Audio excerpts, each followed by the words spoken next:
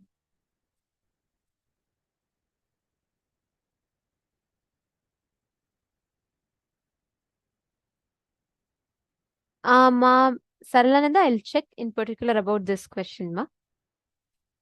And we'll get back to you. You're asking about the chemotherapy. I'll let you know.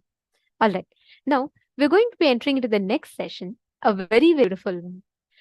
Today, all of us are going to be receiving the initiation into sculpting your body. Interesting? Today, everyone runs behind plastic surgeries. You want to make your lips like this, you want to make your cheeks like this, you want to do this, you want to do that. There is a way, non-invasively, you can sculpt your body. Wondering how? That is a science we are going to be learning about in this video. And let us listen to the revelation Swamiji on the science of body sculpting.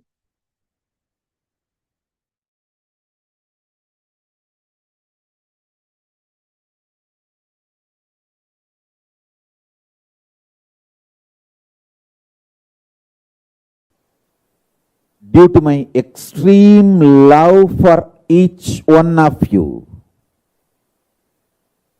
my absolute love for each one of you, I am revealing this royal secret. Understand? This is the secret behind all the secrets.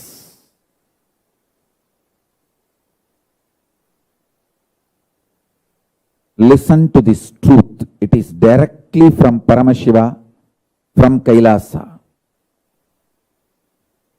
Your consciousness. If you are in the human body and you are able to hear what I am talking and you are able to make meaning, if you are able to cognize, your consciousness is capable of printing anything you want, just like 3D printers.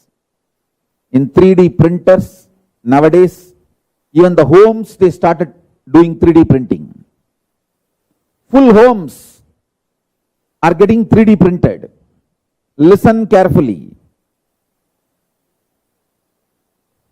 Just like 3D printer, how you can print anything you want out of the 3D printer and take it out.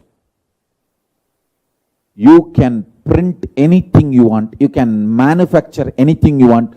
You can manifest anything you want out of your consciousness. This possibility is freedom.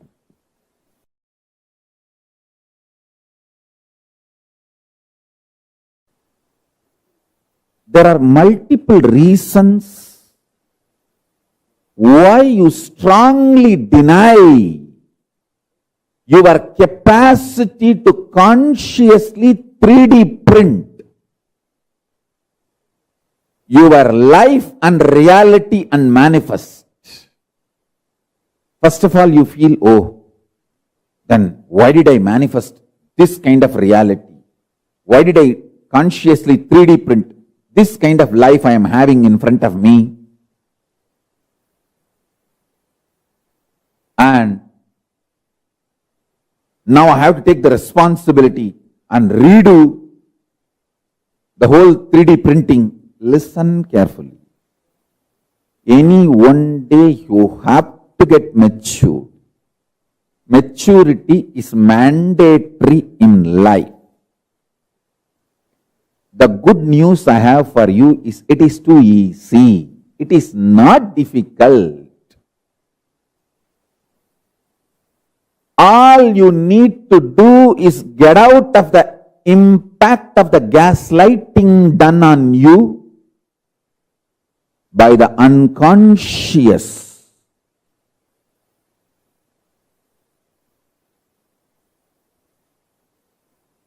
Ecosystem. The so-called human society. Listen carefully. The modern day human society you are living is such an unconscious ecosystem. It does so much of gaslighting. Gaslighting means, let me define, so much of false ideas are dumped on you, even you start believing them about you. Listen carefully. You need to be enlightened, not gaslighted. Anything which puts self-doubt, self-denial, self-hatred in you, SDHD, self-doubt, self-hatred, self-denial in you, is gaslighting you. Anything which empowers you, evolves you, entrains you, excites you, enlightens you, is Paramashivam. Listen to this truth I am revealing and internalize. Mandukya Upanishad beautifully says, whenever you face any doubt, whenever you feel stuck in the path of spirituality, get back to the source sound, pranava. Patanjali also uses the same methodology in Yoga Sampradaya. He says, meditating on pranava will break all the doubts and the obstacles in your path to manifestation. Whenever you feel stuck, you will be able to break that feeling stuck or obstacles by meditating on pranava, Omkaranada. Listen carefully. Come back to your source sound, Omkaranada. From there, see clearly this body you are carrying, this mind you are carrying, is consciously 3D printed by you. And you manifested it. And it is your own conscious 3D printing. Understanding this powerful cognition, the way your eyes are, the way your head is, the way your face is, the way your shoulders are, the way your hands are, the way your body is, consciously 3D printed by you and manifested. The way your mind is consciously 3D printed by you and manifested.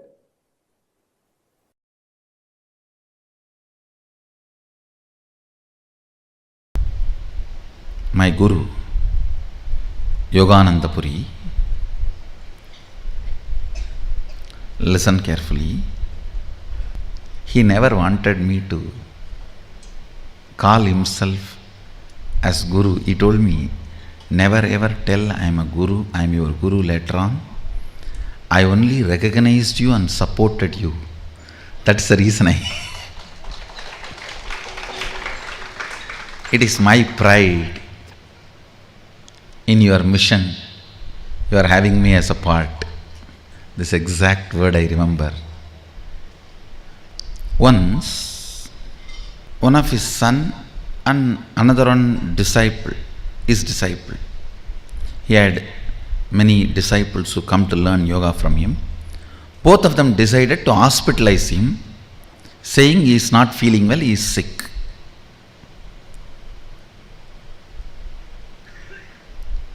And I was sitting away and seeing the whole drama. Little far I was sitting. I still remember the scene. He just got up from the bed. He was lying and got up from the bed. From the navel, the way he hugged his own body, means the way he possessed his own body and said, what I cannot do to my body, how can these doctor fellows can do to me?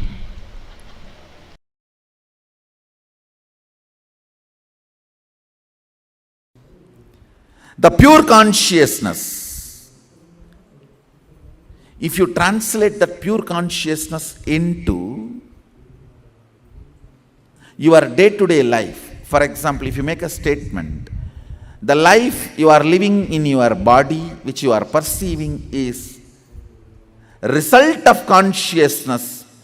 That is a right way of evolving arithmetic logic of Shruti to Smriti, pure science to applied technology. But if you say our day-to-day life which we are experiencing is equivalent to our consciousness, that exclusivity develops blind spots from which you can never liberate yourself.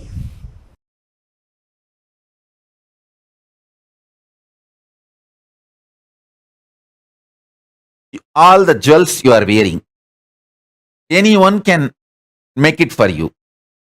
All the clothes you are wearing, anyone can do it for you and give you. All the makeup you are wearing, anyone can do it and give for you. But the internal organs you are having, keeping them healthy, only you can do it for you. Building your body healthy, muscled, the way you want, only you can do it for you. Focus on that which only you can do it for you. Everything else will be easily, freely available to you. This is the core value of life.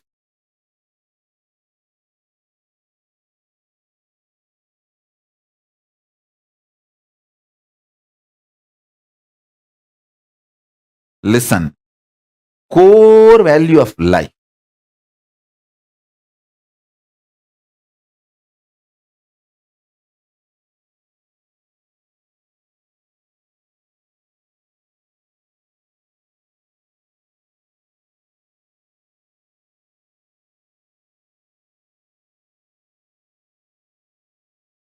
sharpen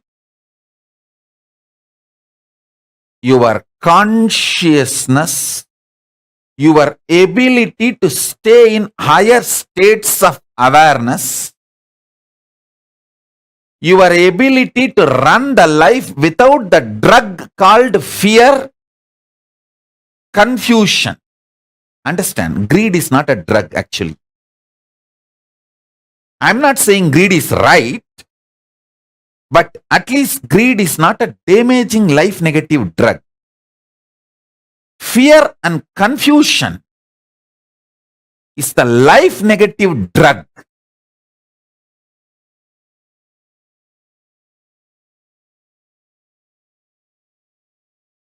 The only priority for all of you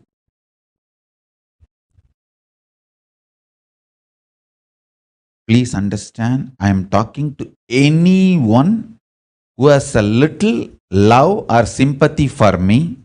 For all of you, take this as a guru walk. Make your body consciously strong. Listen, gym will build muscles, but only yoga and Ayurvedic lifestyle will make your body conscious. See, only yoga will make your internal organs strong. Just see all over the world, especially in India, all these gym bodies are just dropping dead. All these gym body fellows, top, dying. Because gymming builds muscles, makes you look very nice in the outside. Yoga makes your internal organs strong. And your ability to manifest consciousness strong.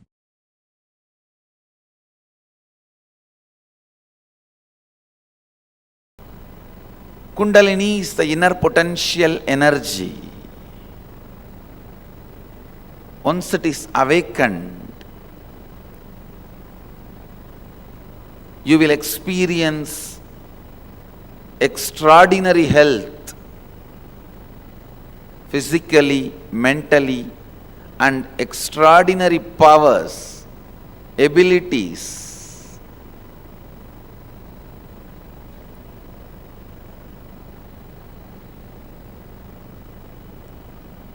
Everything in yoga is finally aimed at. It can be as simple as washing your eyes, or as difficult as Shirasasana, Neti or Dauti Kriyas. Everything is aimed at awakening the Kundalini Shakti in you. To awaken the extraordinary possibilities and abilities in you.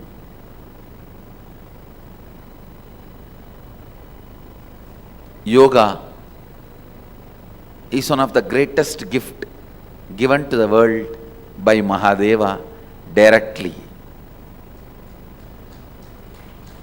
Please understand, yoga is organized by Patanjali but gifted by Mahadeva himself. In the recent days, modern days, for India, when we utter the word recent days, modern days, it's 10,000 years. So in the recent days, 10,000 years before, Patanjali organized it. But originally, it originates from Mahadeva, the Adi Yogi.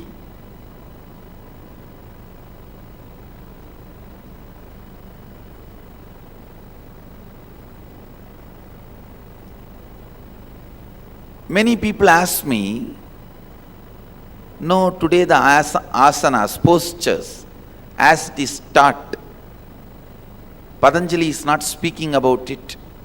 No scriptures are talking about it. This is one of the biggest question. Many so-called intellectuals pose this question, and they also use this question point to attack yogic tradition. Please understand, every posture, every asana is clearly described, including the way you need to breathe, very clearly by Mahadeva in Hatha Yoga literatures.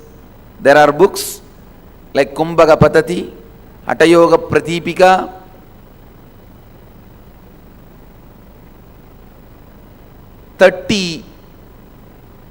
volumes Mahadeva has taught to Devi and some of the rishis. Very clearly, every posture, 997 asanas. I am sure Mahadeva has explained many more, but whatever original verses we are able to get from that 997 asanas we have retrieved.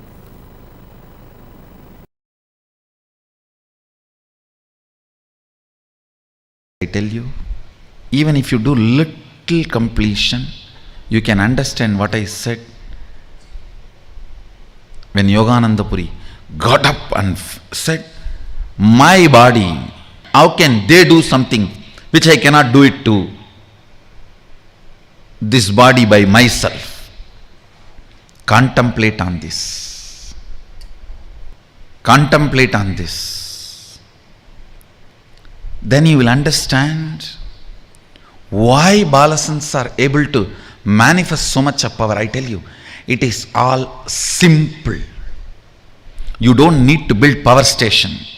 You just need to be connected with a proper copper wire. That is called integrity. That's all. Power station is here.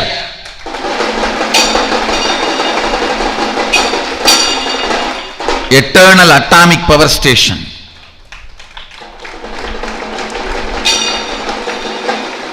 You don't need to. You always felt all these Sadashivoham or the spiritual enlightenment, everything was very difficult because you are planning for building a power station which you don't need. I did it already. You just need connection. Integrity is the connection. Tangat tagattale tamburan silai seidu Angam vazhukka ஞானாஞ்சனம் தடவி வைத்து செப்பிய வார்த்தையெல்லாம் செப்பல்ல தங்கமடி ஞானப் பெண்ணே.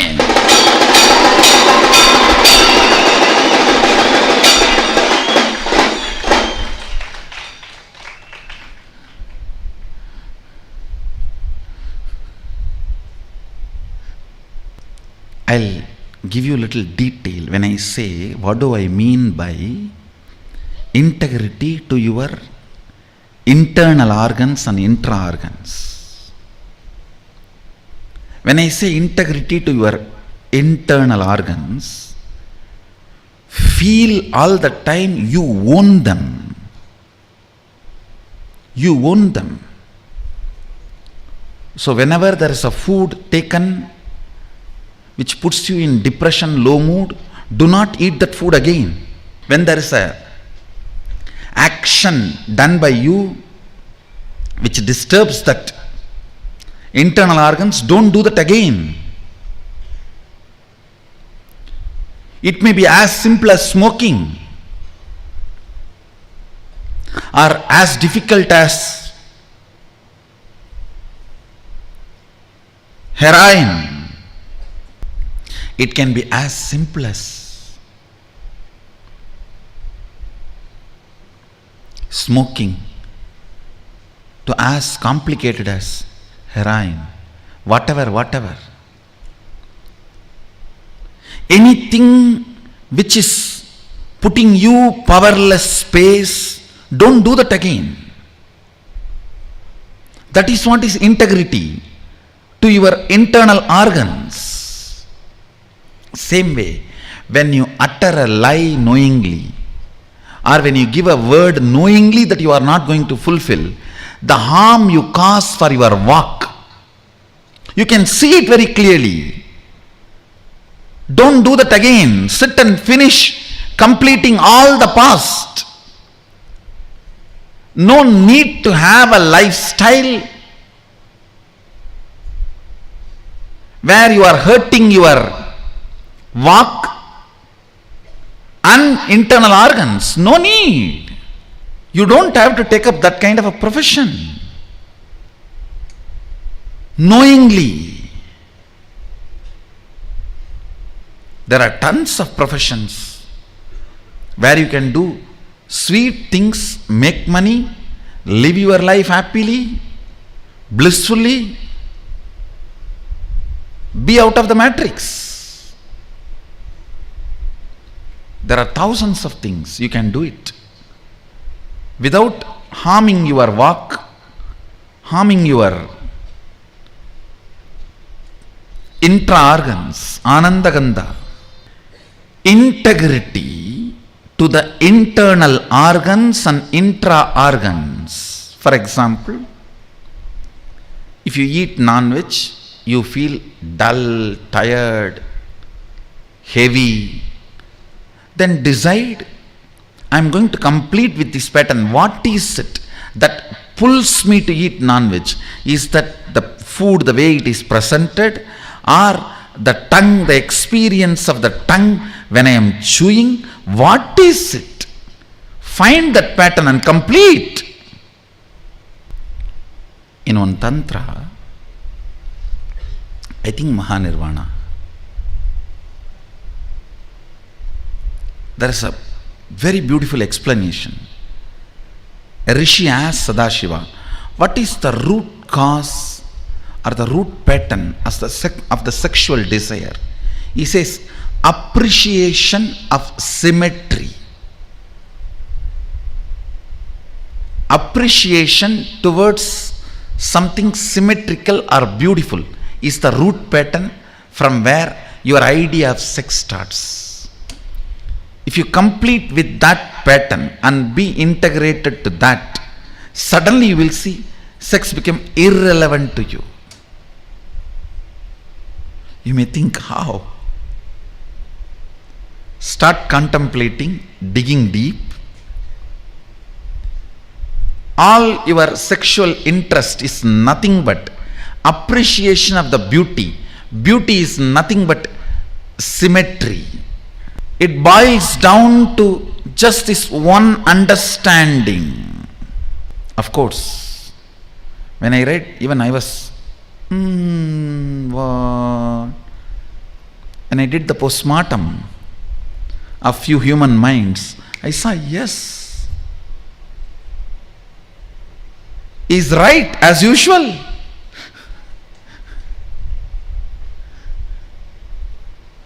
He is right as usual is surrender. With whoever you feel this, he is right as usual. Again, that is surrender.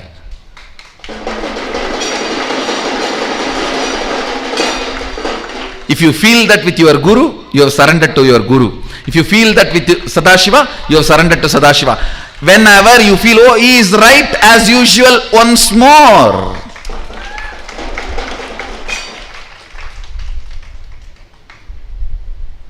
How many times I may run away, I may move out, I may try to create all opposite arguments with my great twisted, perverted logic.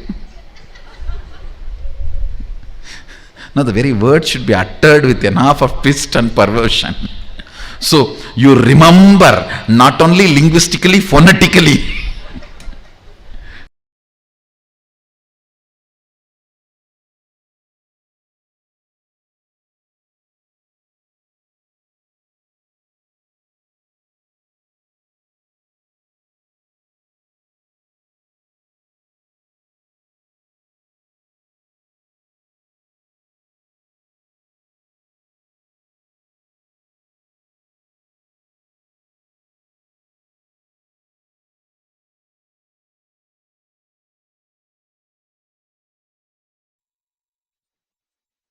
Paramashiva's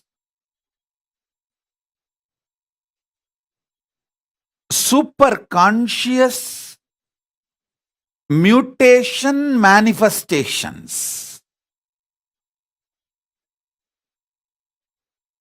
When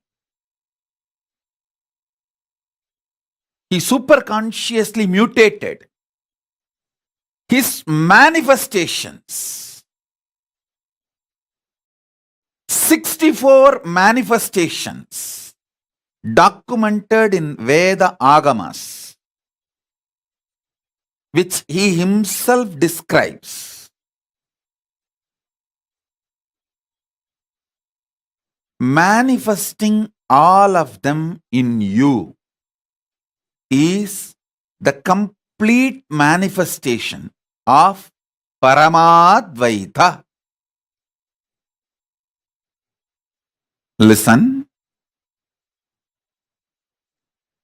Paramashiva's own superconscious mutation manifestations, 64 manifestations he himself describes in Vedagamas. Lingamurthy, Lingodbhavamurthy, Sadashivamurthy, Mahasadashivamurthy, Umamaheshwaramurthy, Sukhasanamurthy, Umeshamurthy, Somasgandhamurthy, Vrishabhantikamurthy, Natarajamurthy, Dakshinamurthy, Mahakalabhairavamurthy. His own 64 superconscious mutation manifestations, initiating all of you into this, making all of you manifest this 64.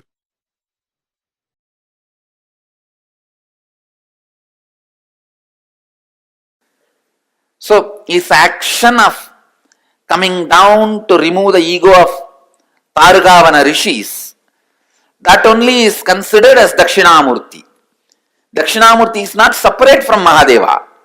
His action of coming down and with a begging bowl, that is Bhikshadana, and his action of teaching enlightenment and giving the experience of Shivoham to Targavana rishis is Dakshinamurti.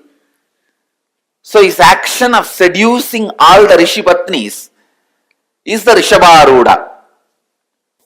If you see there is a form of Mahadeva, most handsome form, the Rishabharuda, where he just seduces all the Rishi Patnis and the Rishis were shaken because that is the only weak point they had. They were so proud of everything else.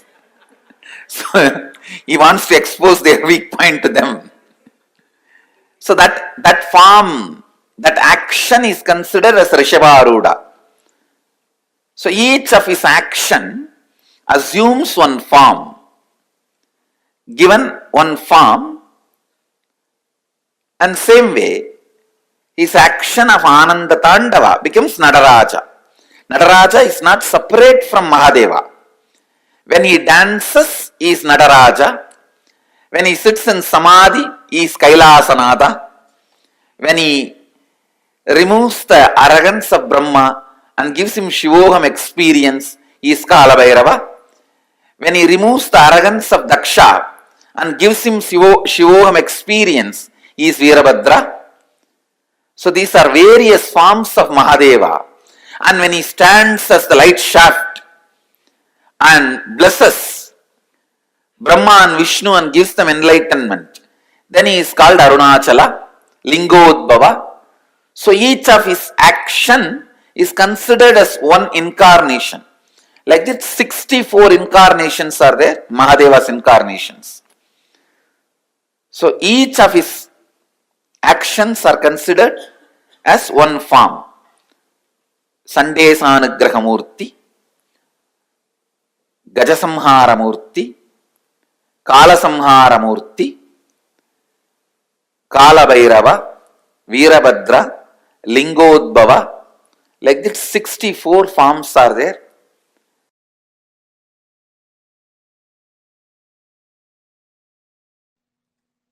Each of the 64 manifestations of Paramashiva is one expression, one superconscious manifestation, one of the superconscious mutation of Paramashiva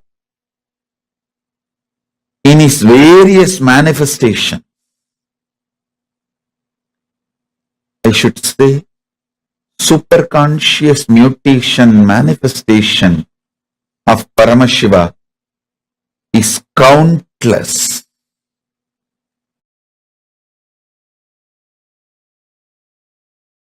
All these manifestations are beyond time. I am talking about 64 because he revealed 64 to planet Earth for all of us to know. But surely there is a lot more.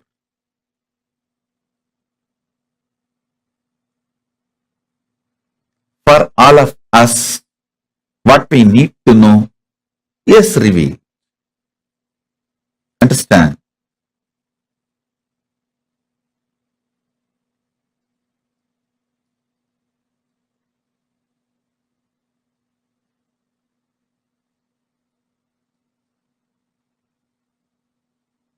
First, meditate and try to understand there is a space without past, present, future, just is. Past, present, future is nothing but time cognized by the mind, which can cognize only small things, which cannot cognize the pure isness. When you are agitated and restless inside, you cognize only small things. Kanda, kanda, kanda. Small. When you are peaceful, unclutched, powerful inside, you see akanda, unbroken, which has no pieces, pure akanda. That is why in Hindu tradition, time is always shown as circular, not linear. It is circular.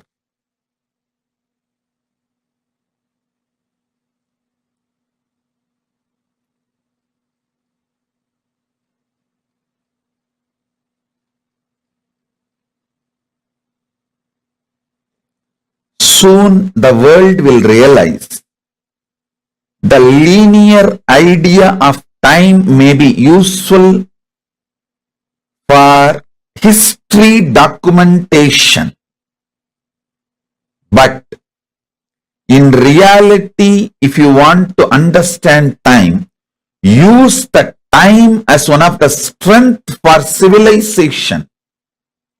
You need to understand the circular existence of time.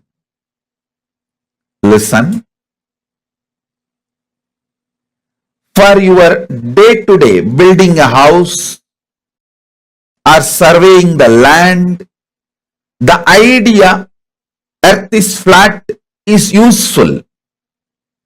But to understand the whole universe, the idea earth is flat is insufficient. You need to come to the truth, earth is globe.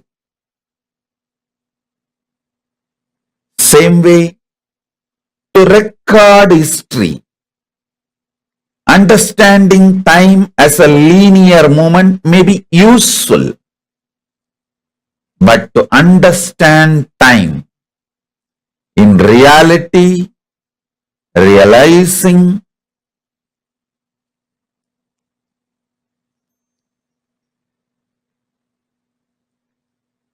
time is circular, and time, there is no was, will, time is. Time is. If you cognize that, you will understand Dakshinamurti is manifesting now. Paramashiva is manifesting as Linga now. As a Linga Murti now.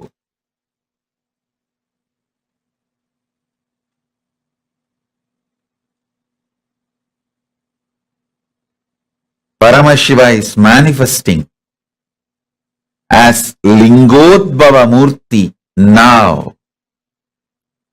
Understand? All you need to enjoy the powers and superconscious mutation of 64 manifestations of Paramashiva is to have the right knowledge about all that 64 manifestations. You need to understand Paramashiva as he introduces himself. Listen, if you want to understand me, you need to understand as I introduce me to you. You can't understand me with your own independent investigation. Neither your mind is capable nor your consciousness is powerful to grasp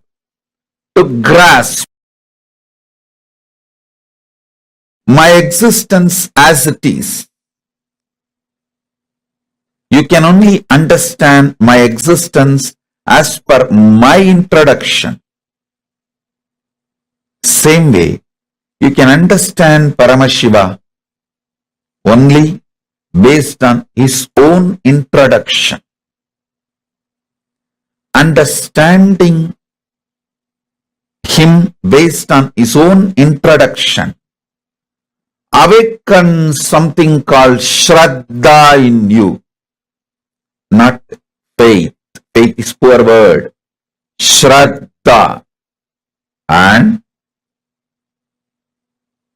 Shraddha breeds bhakti. And all the Ananta Kalyana Gunas, auspicious qualities of Paramashiva starts manifesting in you. Powers of Paramashiva starts manifesting in you. Listen, you just need to know what is swimming and see somebody is swimming, then simply your muscle memory starts manifesting swimming.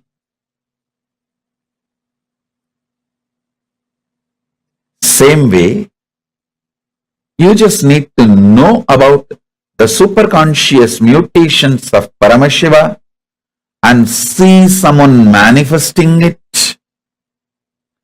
Your muscle memory, bioenergy, all will just pick up.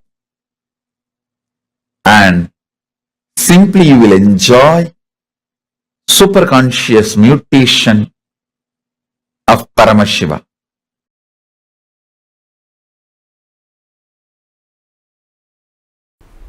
Now, the power manifestation, the initiation and power manifestation you are going to have, it is working with people, understand? You are going to be healing others. So the cosmic principle for which you need to be in tune, you need to be integrated. Let me heal the whole universe. Let me enrich and cause the whole universe. Life is for others. Understand? Because whatever you think as you is stinking so badly, it cannot be cleaned now. Decide life is for others. Whatever you think as you which is stinking will automatically dry down. So your idea about you also has become stinking like that. Forget you. Life is for others. With this decision, be ferocious with this decision. Be ferocious with this cognition. Decision to enrich and cause others' reality. Be ferocious with it.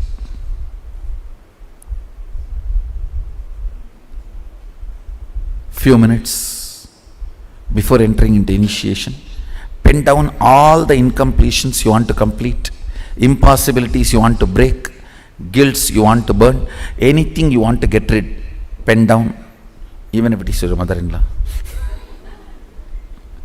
Whatever you want to get rid in your life, pen down.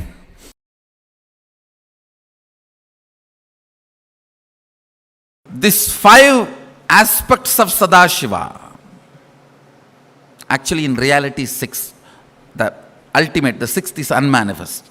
Let me explain these 5. Creation, sustenance, destruction, delusion, liberation.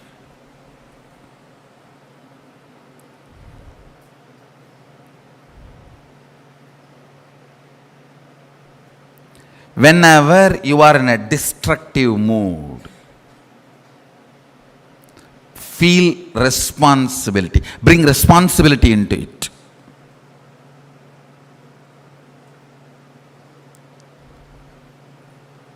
Whenever you are in delusion, you are confused, you don't know what to do, what kind of decision you should make, what will be the right at this moment for my life.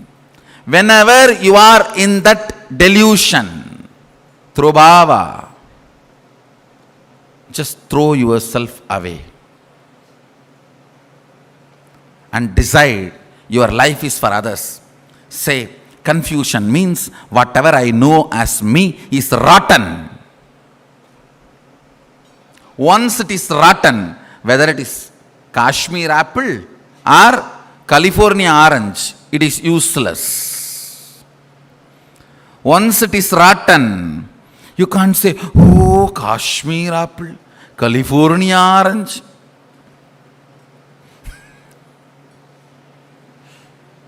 Like Shankara says, nahi nahi rakshadi to krunj karane.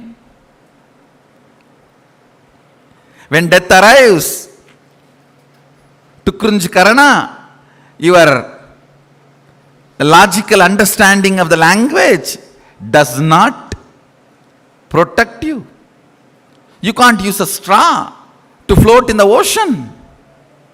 If you think you can, you are a fool. Nahi nahi rakshadi to krunj karane.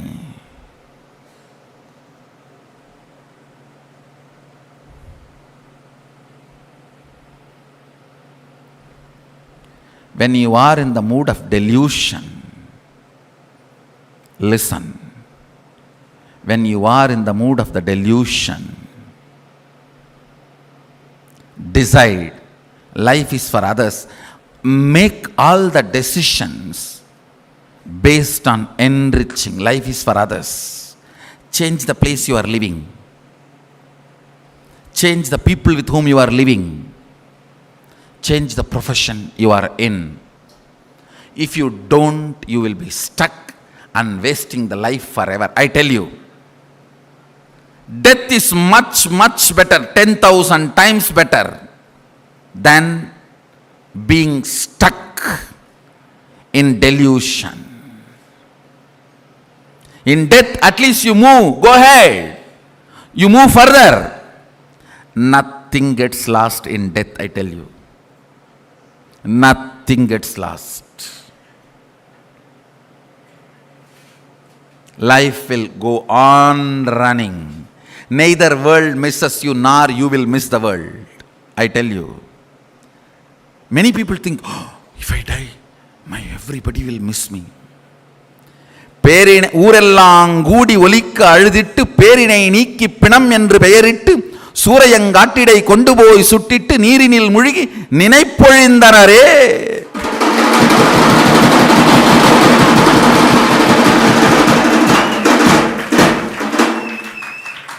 The whole city will gather and cry loud as possible. Nowadays with loudspeaker. ஊரெல்லாம் கூடி ஒலிக்க அழுதிட்டு பேரினை நீக்கி பிணம் என்று பெயரிட்டு. You may be Padmasri, Padma Vibhushan.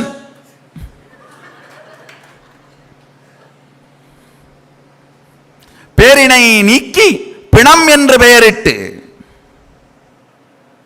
Dead body. When are they going to lift the body? சூரையங்காட்டிடை கொண்டு போய் சுட்டிட்டு. The land which is separately allotted for that, you might have been owner of 10,000 acres or the whole kingdom. சூரையங்காட்டிடை கொண்டு போய் சுட்டிட்டு. They'll take the body to a corner allotted for that. நீரினில் முழுகி நினைப்பொழிந்தனரே. Last statement. They will take bath in the water. The last statement is too hurting but true. They will forget you once for all. நீரினில் முழுகி நினைப்பொழிந்தனரே. Listen. They will take bath in the water body and forget. It is not even forgetting, deleting. நினைப்பு ஒழிந்தனரே. It is just delete, over, control D, control delete.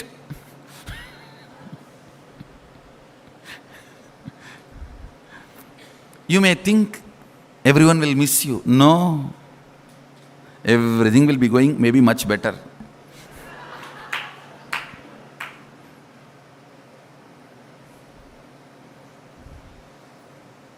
And you may feel you will be missing the world, which is not reality, actually. If you are a Hindu, you have eternal time, you are given again and again birth.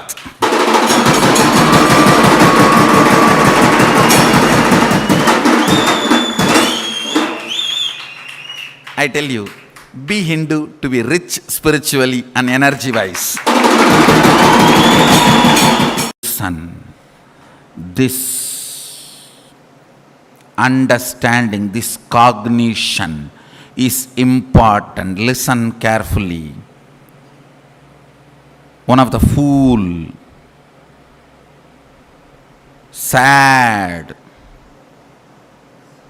fellow was talking, saying, oh, whatever you believe, after death it is all going to be same and all of you will have the next birth. No. Listen. If you don't cognize that next birth is a possibility while you are in the body, even if the next birth door opens, you will be afraid to jump in because it will be overwhelming. You never walk into the door about which you are not briefly introduced or you have not cognized. It will be so overwhelming. You will not get into any door. You will just lock your closet and be inside. That is why the religions and traditions which does not give you the cognition of multiple births insist on retaining the shell at least inside the shell you will have a place. Hindus don't. They never tell you to retain the shell. They tell you burn it as quickly as possible. Get rid of it. Move ahead.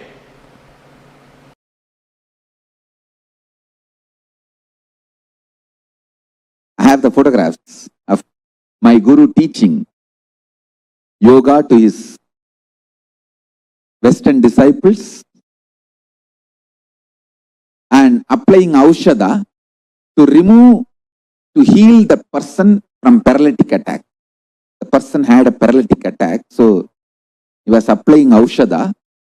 You can see in his hand, he himself personally applying Aushadha and healing that person.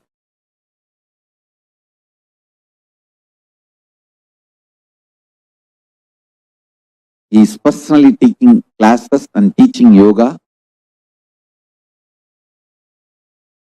to the disciples from around the world. This is just near Tiruvannamalai temple.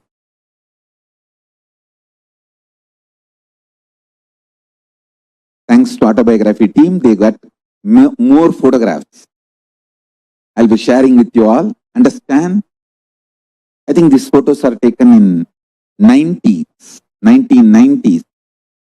From that time, we perfected the science. Now, we are bringing the science to your home, to your couch, free of cost. The most ancient, best way of life and best kept sacred secrets. All these years, these secrets were kept inside the monastery, handed over only from guru to disciple, guru to disciple, guru to disciple.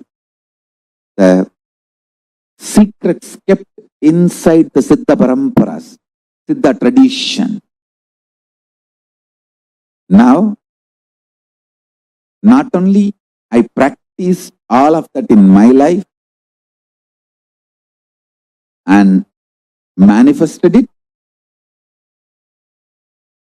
by teaching to millions of people last 26 years.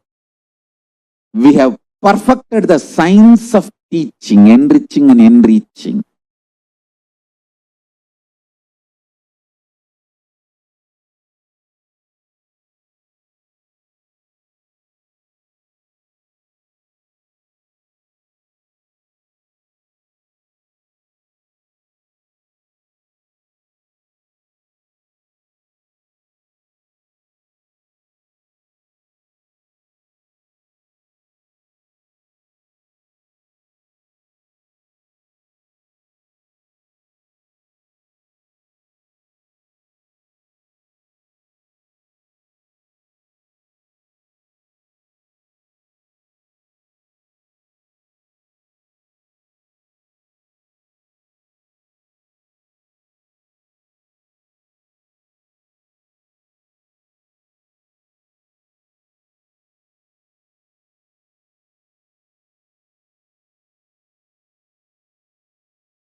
Swamiji very beautifully revealed about how the science of sculpting the body, designing the body consciously, how the science is available, accessible. And Swamiji is giving example of his own guru, Raghupati Yogi, how Raghupati Yogi had the ability to alter his body just through his conscious will, just through his declaration. And now all of us are going to be preparing to receive that as an initiation today.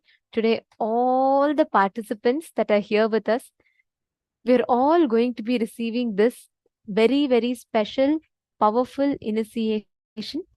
We request every one of you, all the participants, viewers, today's darshan is specifically for any kind of healing of disorders, anyone is suffering from any mental health issues, physical health issues. Swamiji is going to be blessing them with the healing energy. Swamiji is going to be giving them all, literally liberating all of them from their karmas, their healing patterns, anything that they are stuck with. Especially if you have a family member, a friend of yours that is having any disease, COVID, or dengue, or they're suffering with any kind of a disease, mental disorders, let's say they're having depression, something that they're suffering with, please bring them for today's healer's initiation. Just through the healing, just through the blessings, this darshan of Jvarabhagana Murthy form of Swamiji's, we will be having the most powerful experience, the most powerful shift, especially even if you have kids who have ADHD or kids who have autism, bring all of them. Just being in the breathing space of Swamiji's, they will experience the healing.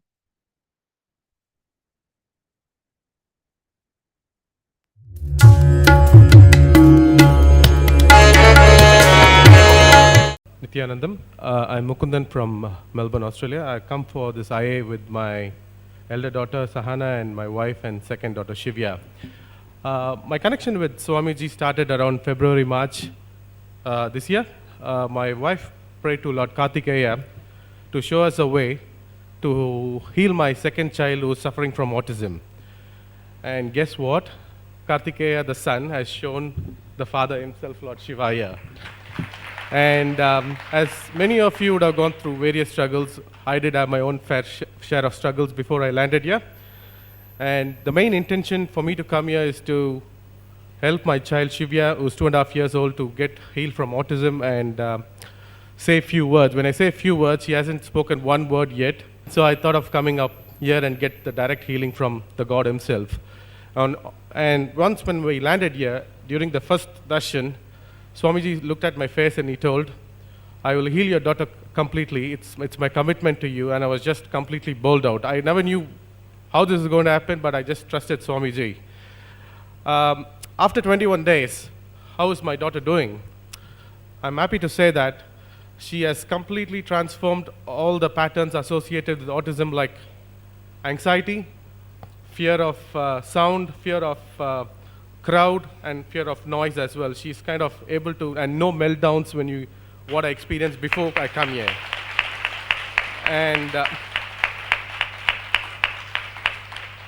And for every parent, the child's first word is important. Just 2 days back, my daughter, she started to say Appa and Amma when she's crying, and that's something unbelievable. And finally, when Swamiji said to me that your daughter is connected to me and I'm there for her, don't worry, what else could I imagine for? As for me, what this IA has taught me or given to me is that what life was, what life is, and what life should be, to put it in a short summarized phrase, that's IA for you. And Swamiji is the ultimate master in breaking down all your ego patterns, self-doubt to the ground level, and makes us to a transformed soul. And with regards to my elder daughter, apart from this third eye reading, which has become a toy for all these kids, the most important thing which kind of made me happy as a dad is that courageousness to ask questions, and most importantly is authentic listening is considerably increased. Before I conclude, I just want to thank few people. First, I want to thank my wife Babita, who's sitting there, who's the ultimate driving force for me to be here and going through all the struggles along with me. Then I want to thank Nirbeda and Baladara, who are my brother.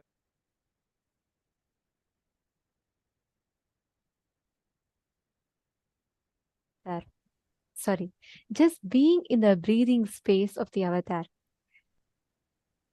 the healing, the intense life energies infused. There are so many parents, and I have had this amazing opportunity as being being part of acharyas. I have had opportunity to hear people share their experience, and that's one of the best thing. Hundreds of people, thousands of people have shared.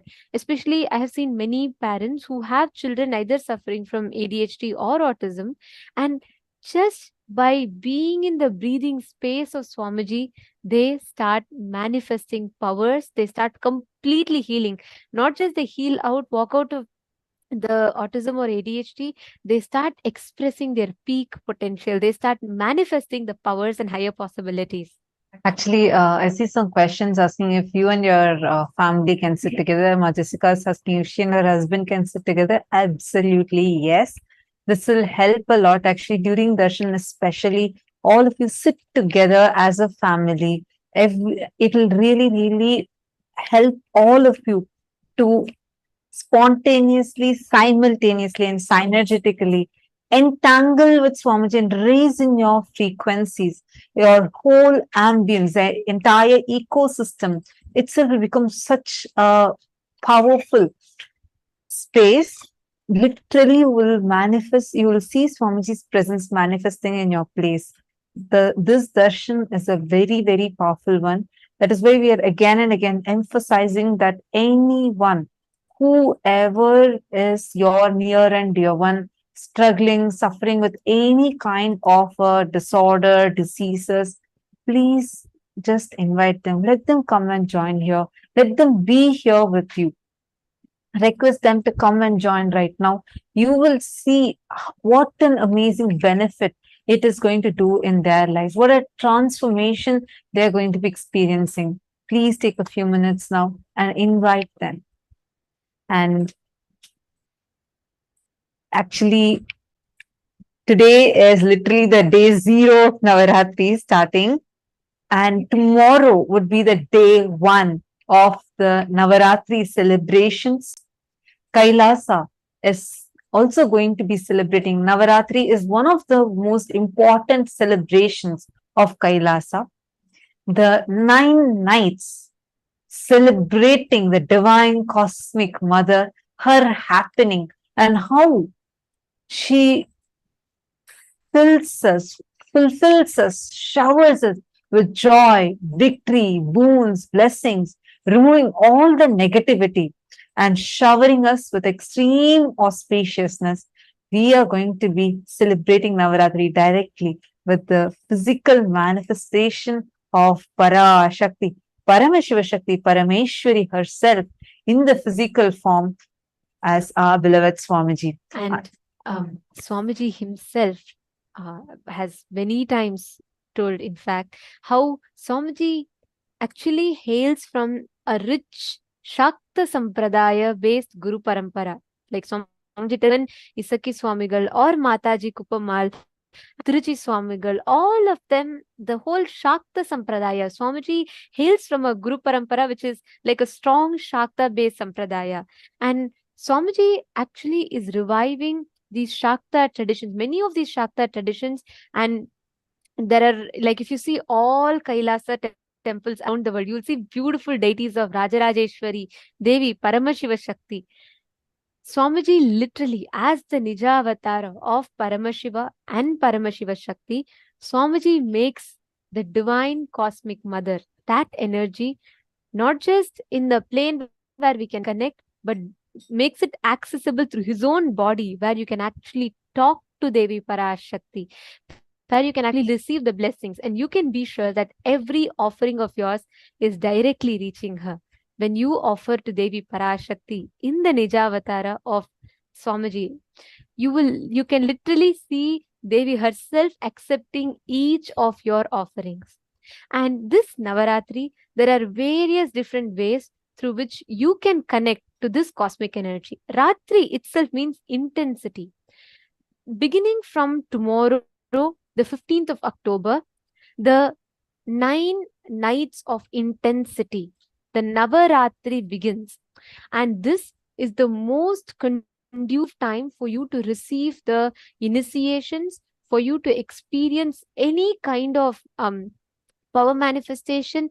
This whole time focuses on giving you the best breakthrough internally and externally. And each of these 9 nights, different forms of Devi, Parashakti, Paramashiva Shakti are worshipped. And each night, a particular energy becomes available for us to access. Each of these days, each of the 9 days, one particular energy of Devi Parashakti we all connect to, and that energy intensely becomes available and accessible. So we'd like to take you all through different offerings that you can offer to connect with Devi Paramashiva Shakti on the occasion of the Navaratri.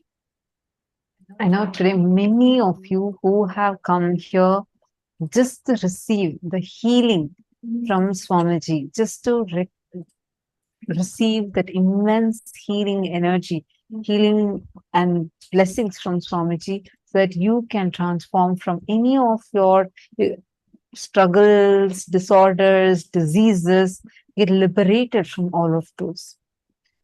For all of you, along with today's initiation, you can also sign up for offering these offerings to Devi Parashakti, through which you can experience healing, through which you can experience transformations in your health in an extraordinary way. We also are going to be receiving special gifts for all those who are offering this sevas. You are going to be receiving special gifts directly shipped to you. So this is a very, very, very exciting offerings. We are going to now take you all through the very powerful offerings that are there. Anyone that is wanting to remove the negativity, life negativity from you, life negativity that is there around you, all of you can offer a very powerful offering called as the Chandi Homa. And this Chandi Homa, whoever offers this Chandi Homa, you will be liberated from any kind of enmities, people carrying enmity towards you, or any of your enemies will just get destroyed. And any negativity that you have, understand, like Swamiji was explaining today, all our diseases are nothing but the negativity, the negative cognitions that we are carrying inside us about ourselves, the concepts and cognitions we carry about body, concepts and cognitions we carry about health, all of these directly influence how healthy we are. To experience that ultimate health and manifesting Kayakalpa body through you, this offering can directly help you to remove any kind of negativity, life negativity you are struggling and suffering with. Navaratri is